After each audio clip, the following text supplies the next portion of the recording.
Hi friends, welcome to our channel.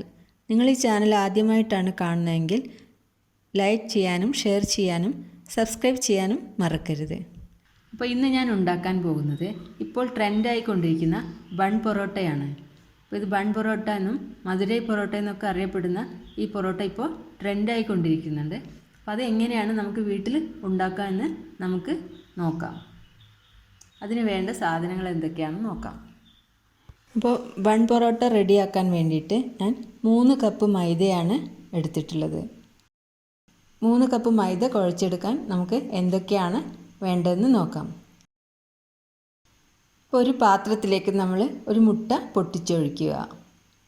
അതിൻ്റെ കൂടെ 1 table spoon പഞ്ചസാര, 1/2 ടീസ്പൂൺ ഉപ്പും ചേർത്ത് നന്നായിട്ട് മിക്സ് ചെയ്തെടുക്കണം. ഇതൊന്ന് മിക്സ് ചെയ്തതിന് ശേഷം അതിലേക്ക് 1/4 ടീസ്പൂൺ, വളരെ കുറച്ച് മതി, 1/4 ടീസ്പൂണിൻ്റെ താഴെ ആയാലും കുഴപ്പമില്ല, സോഡാപ്പൊടി കൂടെ ചേർത്ത് നന്നായിട്ട് മിക്സ് ചെയ്യുക. പിന്നീട് അതിലേക്ക് നമ്മൾ 3 ടേബിൾ സ്പൂൺ സൺഫ്ലവർ ഓയിൽ കൂടെ ചേർക്കുന്നുണ്ട്. അതിനുശേഷം 3/4 ഗ്ലാസ് ചെറിയ ചൂടുള്ള പാലാണ് ഇതിലേക്ക് ചേർക്കുന്നത്. ഇനി പാലും കൂടെ ചേർത്ത് കഴിഞ്ഞ് നമുക്ക് നന്നായിട്ടൊന്ന് മിക്സ് ചെയ്തെടുക്കണം. ഇനി നമ്മൾ നേരത്തെ റെഡിയാക്കി വെച്ച മാവിലേക്ക് ഈ മിക്സ് കുറേശ്ശെ ആയിട്ട് ഒഴിച്ചു കൊടുത്ത് കുഴച്ചെടുക്കണം. എല്ലാം കൂടെ ഒരുമിച്ച് അതിലേക്ക് ഒഴിക്കേണ്ട, നമ്മൾ കുറേശ്ശെ ഒഴിച്ചു കൊടുത്ത് വേണം കുഴച്ചെടുക്കാൻ.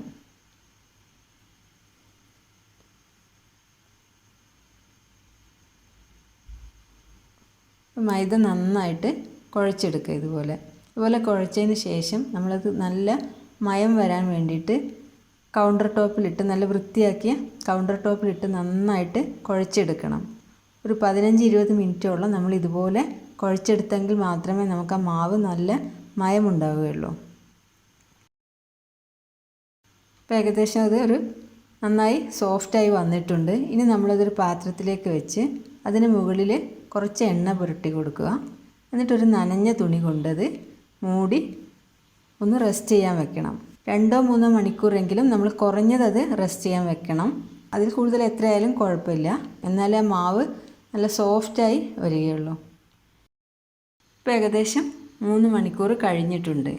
നമുക്ക് ആ മാവ് നേരത്തെ ചെയ്തതുപോലെ തന്നെ കൗണ്ടർ ടോപ്പിലിട്ട് വീണ്ടും ഒരു 2-3 മിനിറ്റ് നന്നായിട്ടൊന്ന് കുഴച്ചെടുക്കണം. അപ്പോൾ മാവ് ഒന്നുകൂടെ സോഫ്റ്റായിട്ട് വരും. ഇങ്ങനെ ചെയ്യുമ്പോഴൊക്കെ ഇതിനകത്തേക്ക് കുറേ എണ്ണ ചേർത്തിട്ട് വേണം ഇങ്ങനെ ചെയ്യാൻ. ബൺ പൊറോട്ട ഉണ്ടാക്കുമ്പോൾ അതിനകത്തോട്ട് ധാരാളം നമുക്ക് എണ്ണ ചേർക്കേണ്ടതായിട്ട് വരുന്നുണ്ട്. അപ്പോൾ ഇങ്ങനെ കുഴയ്ക്കുമ്പോഴൊക്കെ നമ്മൾ എണ്ണ ചേർത്ത് കൊടുത്തുകൊണ്ടാണ് ഇങ്ങനെ കുഴയ്ക്കുന്നത്. അപ്പോൾ മാവ് നമ്മളിങ്ങനെ ചെറിയ ഉരുളകളാക്കി മാറ്റി വയ്ക്കണം. ഇതുപോലെ ഉരുളകളാക്കി നമ്മൾ മാറ്റിയെടുക്കണം. അതൊരു പാത്രത്തിലേക്ക് വെച്ച് അപ്പം അതിൻ്റെ മുകളിലായിട്ട് കുറച്ച് എണ്ണ ഒഴിച്ചു കൊടുത്തതിന് ശേഷം നമ്മളിത് മാവ് ഡ്രൈ ആവാതിരിക്കാൻ വേണ്ടിയിട്ടാണ് നമ്മളിങ്ങനെ എണ്ണ ഒഴിച്ചു കൊടുക്കുന്നത്. എണ്ണ ഇങ്ങനെ തേച്ചതിന് ശേഷം ഒരു നനഞ്ഞ തുണി കൊണ്ട് വീണ്ടും നമ്മളത് അടച്ചു വെച്ച് 1 മണിക്കൂർ റെസ്റ്റ് ചെയ്യാൻ വേണ്ടി വെക്കണം. 1 മണിക്കൂറിന് ശേഷം നമ്മൾ ആ മാവ് എടുത്തിനി പരത്താൻ പോവുകയാണ്. അപ്പോൾ പരത്തുന്നത് നമ്മൾ കൗണ്ടർ ടോപ്പിൽ വെച്ചിട്ട് തന്നെയാണ്. നന്നായിട്ട് എണ്ണ സ്പ്രെഡ് ചെയ്ത് കൊടുക്കണം. അതിന് ശേഷം നമ്മൾ നേരത്തെ ഉരുട്ടി വെച്ചിട്ടുള്ള ഓരോ ഉരുളകളും എടുത്ത് ഇതുപോലെ പരത്തിയെടുക്കണം. പരത്തിയെടുക്കുമ്പോൾ മാക്സിമം നൈസായിട്ട് വേണം, ട്രാൻസ്പെറൻ്റായി കാണുന്ന വിധത്തിൽ മാക്സിമം നൈസാക്കിയിട്ട് വേണം നമ്മളത് പരത്തിയെടുക്കാൻ. അതിന് ഷേപ്പോ വലിപ്പോ ഒന്നും നോക്കേണ്ട ആവശ്യമില്ല. നമ്മൾ മാക്സിമം അത് നൈസാക്കി എടുക്കുക. ഇതുപോലെ പരത്തിയതിന് ശേഷം, നല്ല നൈസാക്കി പരത്തിയതിന് ശേഷം അതിലേക്ക് നമ്മൾ എണ്ണ ഒഴിച്ചു കൊടുക്കണം. എണ്ണ ഒഴിച്ചു കൊടുത്ത് നന്നായിട്ടത് കൈ കൊണ്ടൊന്ന് പരത്തി കൊടുക്കുക.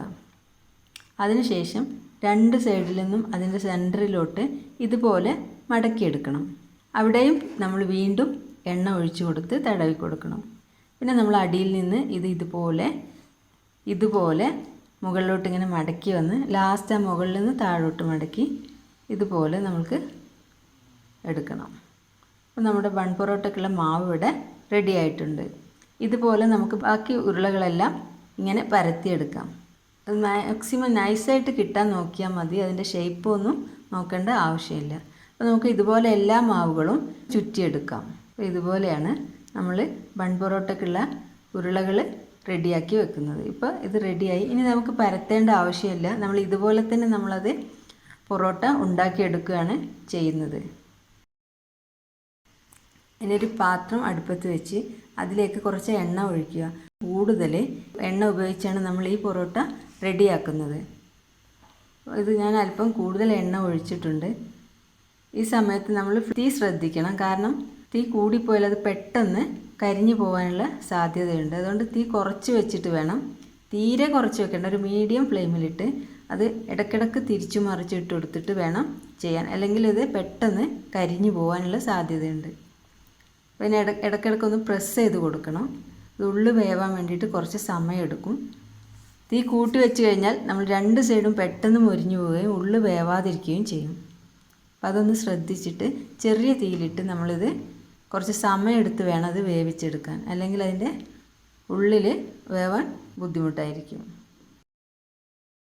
ബൺ പൊറോട്ട ഇവിടെ റെഡി ആയിട്ടുണ്ട്. ഇതുപോലെ നമുക്ക് ബാക്കി മാവുകളും ചുട്ടെടുക്കാം.